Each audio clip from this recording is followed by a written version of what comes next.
Hi, welcome back to my channel infinity for UPSC. Solar system. तो हमारे solar system में कौन कौन है? एक सन है, 8 प्लैनेट्स हैं, सैटेलाइट्स हैं। सैटेलाइट्स क्या है? वो बॉडीज जो प्लैनेट्स के अराउंड रिवॉल्व करते हैं उसे हम सैटेलाइट्स कहेंगे। तो ये प्लैनेट्स के सैटेलाइट्स, एस्टेरॉइड्स एंड मीटियोरॉइड्स। तो ये सब मिलकर हमारा सोलर सिस्टम फॉर्म करता है। अब यहाँ पर एक इंपॉर्टेंट चीज आपको नोट करना है, celestial bodies known as asteroids and meteoroids. तो क्या याद रखना है आपको यहाँ पर कि एस्ट्रॉइड एंड मीटियोरॉइड ये भी शाइन करते हैं, क्योंकि इससे भी हमने सेलेस्टियल बॉडीज कहा है। तो asteroids and meteoroids even these shine, ये शाइन करते हैं, ये भी सेलेस्टियल बॉडीज हैं। Very important for your MCQ. अब हमारा जो सोलर सिस्टम है उसका हेड कौन है? उसका हेड है सन। क्यों? क्योंकि सन जो है वो सोलर सिस्टम के सेंटर में है, वो एक रीजन है।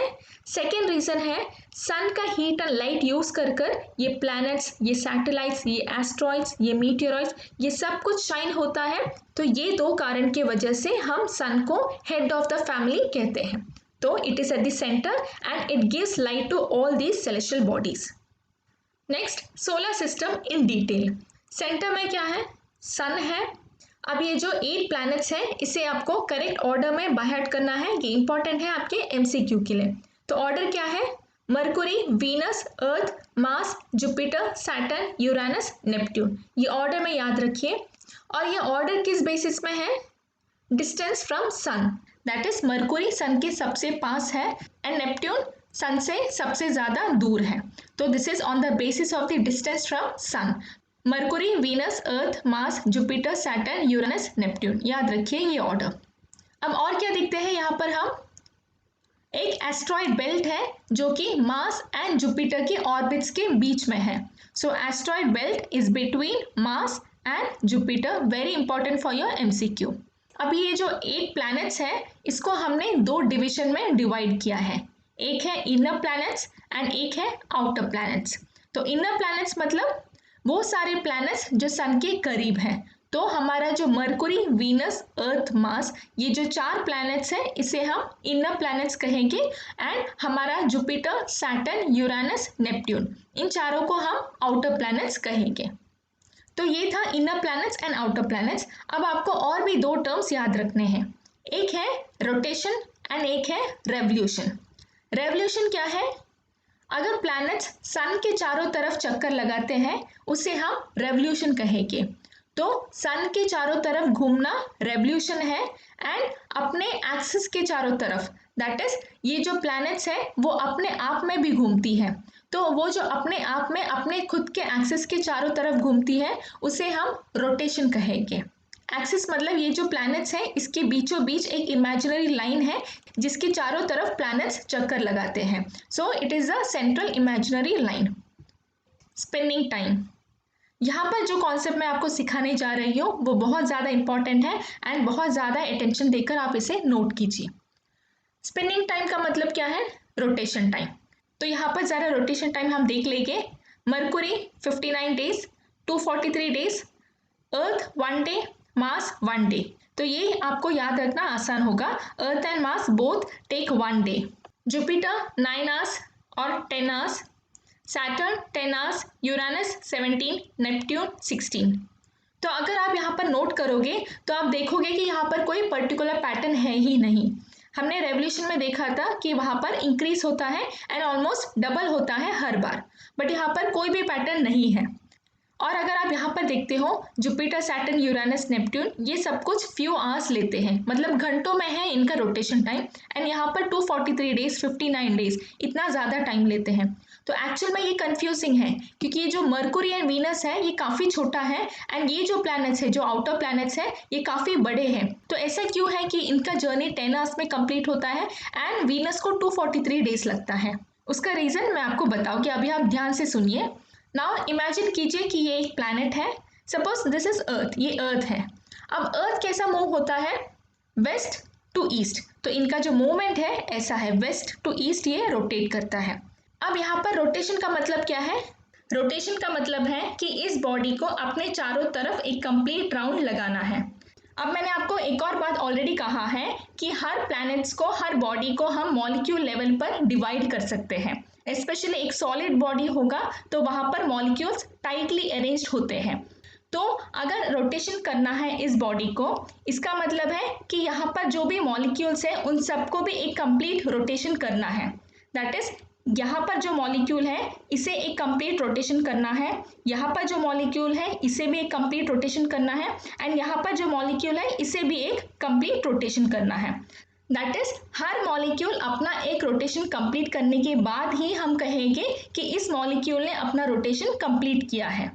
तो जब इनको रोटेट करना है तो वो सारे मॉलिक्यूल्स जो यहाँ पर लोकेटेड है, that is near the equator, इन सारे मॉलिक्यूल्स को मैक्सिमम टाइम लगेंगे क्योंकि इन्हें मैक्सिमम डिस्टेंस कवर करना है, क्योंकि इन्हें ये पूरा डिस्टेंस एक बार कवर करना है एंड फिर से एक और बार कवर करना है, तब एक पूरा रोटेशन कंप्लीट होगा।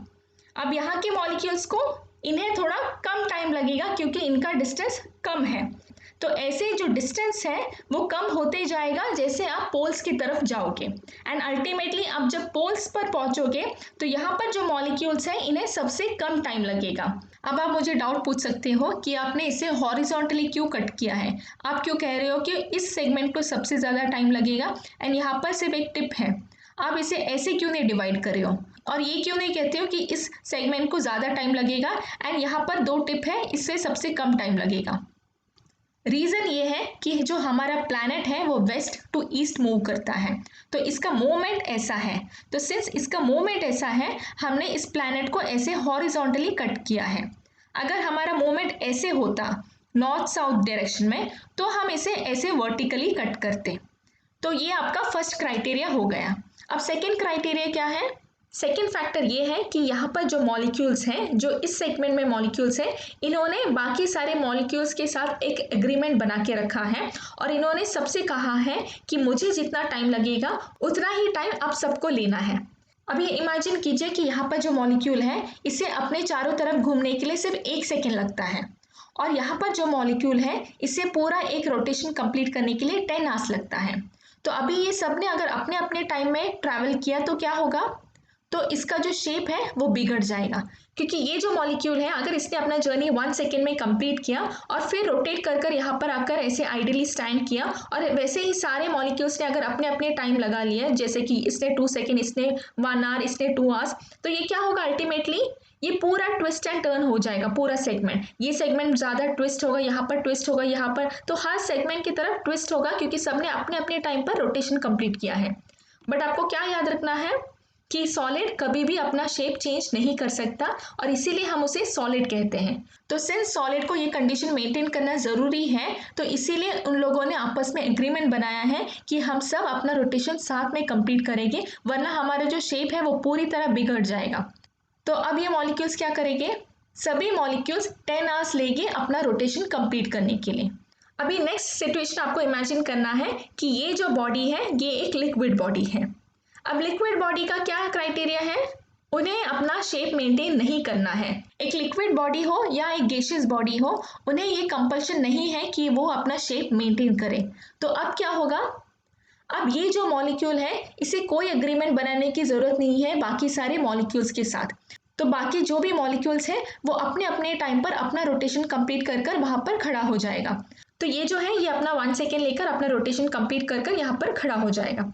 अब आप कहोगे कि ये 1 सेकेंड लेगा, ये 2 सेकेंड लेगा, ये 1 आवर लेगा, ये 5 आवर्स लेगा और ये 10 आवर्स लेगा। तो डिफरेंस क्या है? अगर सॉलिड हो तब भी 10 आवर्स लगेगा और अगर लिक्विड या गैसियस बॉडी हो तब भी 10 आवर्स लगेगा। बट ऐसा नहीं है, क्योंकि अगर ये लिक्विड या गैसियस बॉडी है तो इन्हें साथ में रोटेट करना ज़रूरी नहीं है। मैंने कहा है कि सब अपना अपना स्पीड में रोटेट करेगा, एंड जब सब अपने अपने स्पीड में रोटेट करते हैं तो ये जो सेगमेंट है ये अकेला रोटेट करता है। तो इसका मतलब क्या है कि इस सेगमेंट को ये सारे सेगमेंट्स का वेट नहीं कैरी करना है।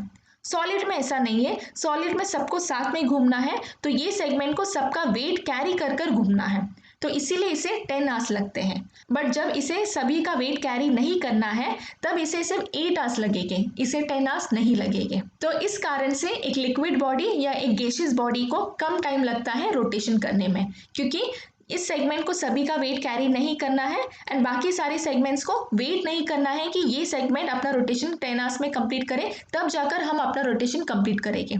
तो ये जो फैसिलिटी है ये सिर्फ लिक्विड और गैसियस बॉडी को अवेलेबल है एंड ये एक वीकनेस है सॉलिड बॉडी का कि उसे अपना शेप रिटेन करना है, तो इसीलिए उसे सबको साथ में लेकर चलना है, सबके साथ एग्रीमेंट बनाकर चलना है एंड इनको वेट करना पड़ता है कि ये अपना रोटेशन कंप्लीट करे। तो ये बेसिकली एक वीकनेस है सॉलिड बॉडी का जो लिक्विड या गैसियस बॉडी में नहीं होता है।